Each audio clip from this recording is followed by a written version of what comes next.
Halo Flickers, welcome to Sneak Flicks. Dengan bangga kami mempersembahkan kepada kalian ulasan series berjudul Blacklist Season 10 episode ke-7. So without any further ado, let's get into it. Scene dibuka oleh Alban Wesley yang terlihat telah kembali menjalankan tugasnya sebagai The Freelancer. Kali ini ia seperti sedang menyemprotkan suatu cairan kepada bagian dari mesin suatu kendaraan. Yang perlahan, cairan yang telah Wesley semprotkan itu menaikkan suhu dari mesin tersebut hingga ke titik tertinggi. Setelah Wesley menyelesaikan pekerjaannya, ia bergegas untuk pergi. Tapi tiba-tiba seorang pria datang menghampirinya, ingin memastikan jika pekerjaan yang telah ia lakukan selesai sebaik mungkin. Wesley meyakinkannya bahwa semua bagian kapal telah aman dan kapal pun siap untuk berlayar. Dan inilah The Freelancer part kedua. Blacklister yang terdaftar di dalam daftar milik Reddington. Lalu scene beralih kepada Reddington yang sedang menghampiri Cooper. Ia sengaja membawakan beberapa oleh-oleh untuk Agnes karena kebetulan dirinya baru saja menyelesaikan perjalanan konstruksi dari New Jersey. Cooper tentu berterima kasih atas kebaikan yang telah Reddington berikan kepada cucunya sendiri. Kemudian Cooper juga turut berduka cita atas kematian dari Robert Vesco. Karena yang ia tahu, Vesco adalah salah satu kerabat terdekat dari Reddington. Memang, Reddington mengakui jika Vesco adalah orang terdekatnya. Namun meskipun Vesco sangat dekat dengannya, mengajarinya apa yang semua ia ketahui, tetap saja Vesco belum mengetahui setengah tentang diri pribadi Reddington sendiri. Selebihnya, ia cukup menghormati Vesco karena rela berkorban demi menyelamatkan Dembe. Reddington juga bertanya terkait kondisi Dembe saat ini. Cooper menjawab bahwa ia telah memberi opsi kepada Dembe untuk mengambil jatah cuti lebih banyak. Sayangnya ternyata Dembe menolak karena ia lebih senang untuk bekerja. Ketika mereka sedang berbincang, tiba-tiba Reddington mendapatkan telepon dari seseorang yang dimana ia langsung menyuruh kepada Cooper untuk segera menyalakan kabar berita. Dan saat Cooper memeriksa kabar siaran, ternyata mereka menemukan berita terbaru dari tenggelamnya sebuah kapal feri yang membuat jatuhnya banyak korban jiwa. Dan Reddington yakin ini semua adalah ulah dari Alban Wesley atau The Freelancer. Akhirnya Cooper langsung membawa kabar berita ini kepada tim satuan tugas agar mereka bisa sesegera mungkin mengidentifikasi korban yang diduga telah mencapai 42 korban jiwa termasuk awak kapal. Melihat wajah dari Alban Wesley saja membuat Russell sudah muak karena mereka telah menangkapnya sebanyak 2 kali. Lantas sekarang apa yang harus mereka lakukan kembali? Cooper mencoba menjelaskan bahwa kemungkinan Alban Wesley sengaja melakukan kejahatan ini untuk menargetkan satu individu atau mungkin saja ia menargetkan mereka. Shia Malik mencoba untuk membeberkan 3 nama korban teratas. Tetapi tak ada satupun yang berhasil Dembe kenali sehingga mereka harus segera pergi ke TKP untuk mencoba berbicara dengan orang terkait yang berada di sana.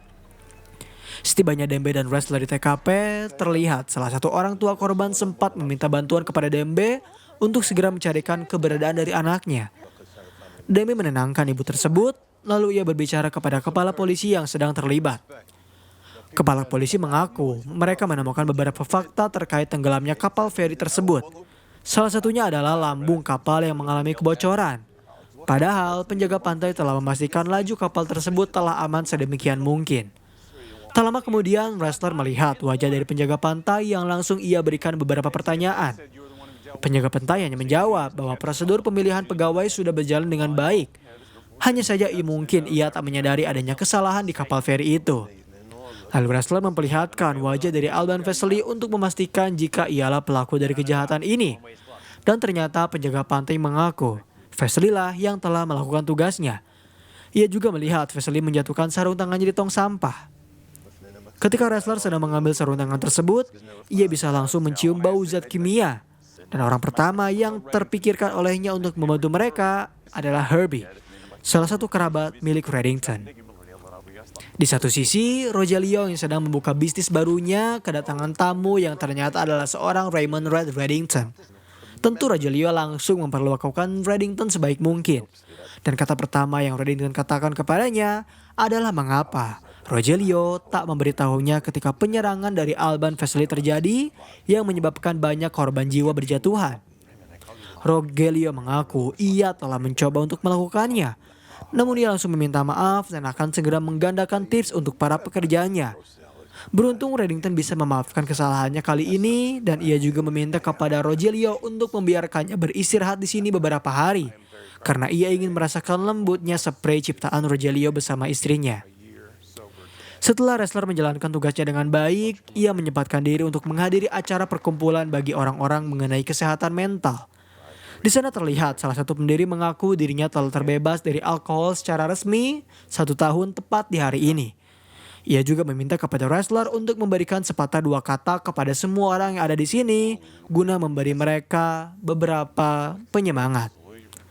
Wrestler berbicara, ia mengaku dirinya sempat tak percaya dengan bantuan dari orang lain. Tetapi semua itu berubah ketika ia bertemu dengan teman-temannya di klub ini yang bisa saling merangkul. Semua orang pun bertepuk tangan atas pidato yang wrestler berikan. Lalu setelah acara selesai, ia dihampiri oleh rekannya yang meminta wrestler untuk membantu salah satu teman baru mereka yang baru saja bergabung hari ini. Karena ia merasa pria tersebut memiliki pekerjaan yang sama dengannya. Kembali ke lokasi hitam, akhirnya Sia membawa Herbie untuk pertama kalinya ke lokasi di sana.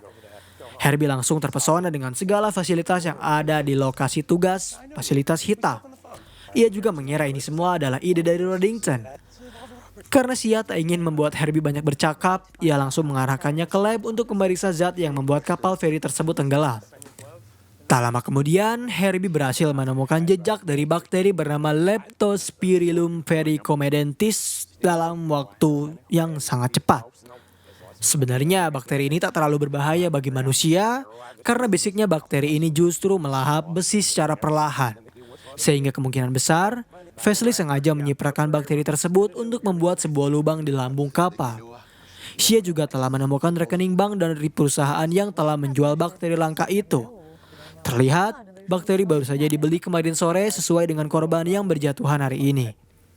Karena merasa tugas dari Herbie telah selesai, Cooper mempersilahkannya untuk segera pergi karena ia tahu Herbie adalah orang yang sibuk.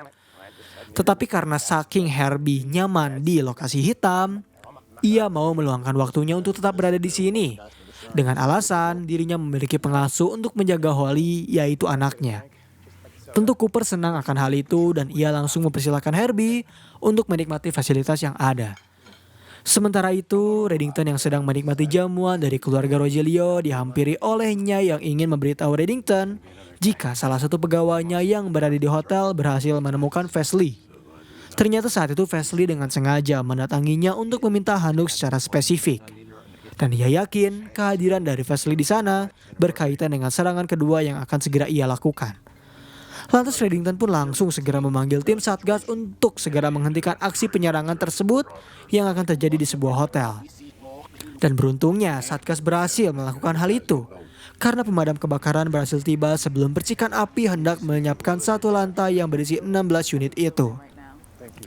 Setibanya Dembe dan wrestler di sana juga ia berbicara dengan pemadam kebakaran yang telah mengamankan para korban terduga. Kemudian mereka berdua menyempatkan diri untuk berbicara dengan para korban agar bisa memastikan jika mereka bukanlah target dari Alban Wesley. Namun sayangnya dari semua korban yang mereka wawancarai, tak ada satupun jawaban spesifik yang bisa mereka berikan untuk memberi tanda jika Wesley telah sengaja melakukan hal ini. Meskipun begitu, ada salah satu korban yang meminta kepada tim FBI untuk menyuruh para pers agar tak menyantumkan nama mereka di dalam daftar korban. Terlihat, seorang petugas hotel yang dihampiri oleh Wesley pun akhirnya didatangkan secara langsung oleh Rogelio untuk berhadapan dengan Reddington. Dengan wajah yang penuh ketakutan, ia mengaku dirinya masih memiliki 2 anak bayi di rumah yang masih membutuhkan ibunya. Tetapi Reddington mencoba untuk menenangkan Maria, memintanya untuk menjelaskan secara detail terkait apa yang sebenarnya Wesley inginkan darinya. Maria akhirnya mengaku ia dihampiri oleh Wesley karena dirinya diiming-imingi uang senilai $10.000 apabila ia mau memberitahu Rogelio terkait rencana terbarunya. Kini Reddington pun paham dan membiarkan Maria untuk segera pergi. Bahkan ia tak lupa untuk memberikan tips pada Maria sebagai ucapan tanda terima kasihnya. Apa yang Reddington lakukan membuat Rogelio bingung. Padahal Maria telah mengkhianati mereka, tetapi Reddington tetap memberinya tips. Reddington beralasan setidaknya mereka tetap harus membayar orang yang telah bekerja sama dengan mereka. Lalu tiba-tiba Reddington ditelepon oleh Dembe yang ingin bertanya terkait pergerakan Alban Wesley lebih lanjut. Reddington mengaku ia hanya mengetahui Wesley yang berusaha untuk mengekspos dirinya dan juga FBI. Saat sedang berbincang dengan Reddington, Dembe bisa melihat seorang reporter yang terlihat mencurigakan. Dan ia pun dengan cepat paham ketika Reddington mengatakan hal itu. Karena ia pun menyadari sesuatu yang janggal. Kemudian ia menghampirinya, memperlihatkan rekaman CCTV terkait seorang fotografer yang terus-menerus memotret keberadaannya. Yang lebih mencurigakannya lagi adalah fotografer itu datang 4 menit lebih awal dari mereka sebelum memanggil ambulans. Rupanya, Reddington juga mengenali siapa fotografer itu yang telah memotret kebersamaannya dengan Rogelio 6 tahun yang lalu. Lantas dengan cepat, tim Satgas pun langsung mencari keberadaan dari fotografer yang bernama Kate Perry ini. Ketika Herbie melihat wajah dari Kate Perry, ia langsung memberitahu jika kamera yang digunakan olehnya menggunakan sebuah perangkat keras ciptaan Noval. Perangkat itu akan secara otomatis mengirim setiap foto yang akan ia lakukan ke sebuah drive. Sama seperti apa yang pernah ia lakukan. Beruntungnya, tak lama kemudian Sia berhasil mengambil foto dari Kate Perry setelah mendapat bantuan dari Noval.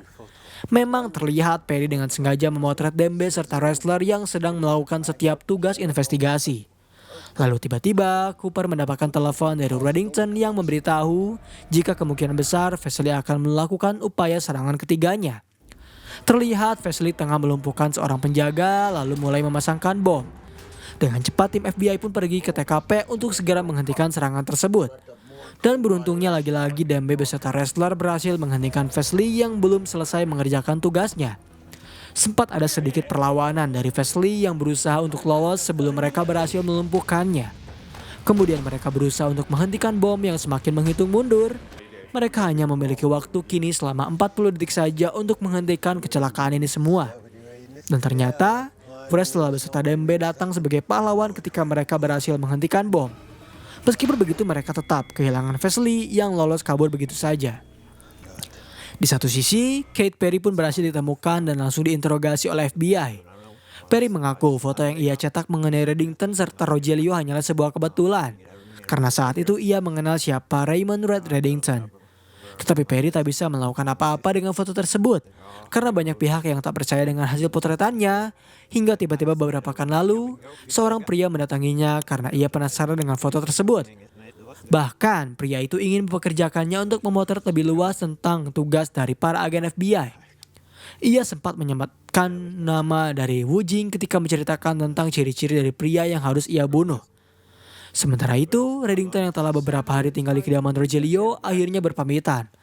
Tak lupa Rogelio juga membekali Reddington dengan makanan kesukaannya. Dan Reddington juga meminta Rogelio untuk segera menghubunginya jika ia sewaktu-waktu membutuhkan sosok investor untuk bisnis terbarunya. Rogelio mengaku Reddington sudah terlalu banyak membantunya. Saat ini ia masih belum bisa membutuhkan bantuan tersebut. Dan setelah Reddington meninggalkan kediaman dari Rogelio, ia menyempatkan diri menghampiri Cooper untuk berbincang sejenak tentang Agnes yang ternyata mulai mengenal kata cinta ketika ia bertemu dengan seorang pemuda. Lalu Reddington membahas tentang kemungkinan besar semua kecelakaan ini akan berimpak seperti domino. Dimulai dari Marvin Gerald hingga terus-menerus akan terjadi apabila Wu Jing tak pernah menghentikan aksinya. Dan scene terakhir di episode kali ini memperlihatkan tangan kanan dari Wu Jing yang terlihat menghampiri salah satu blacklister mereka untuk meminta bantuan dukungan support agar mereka mau bergabung ke dalam tim untuk menggulingkan Reddington.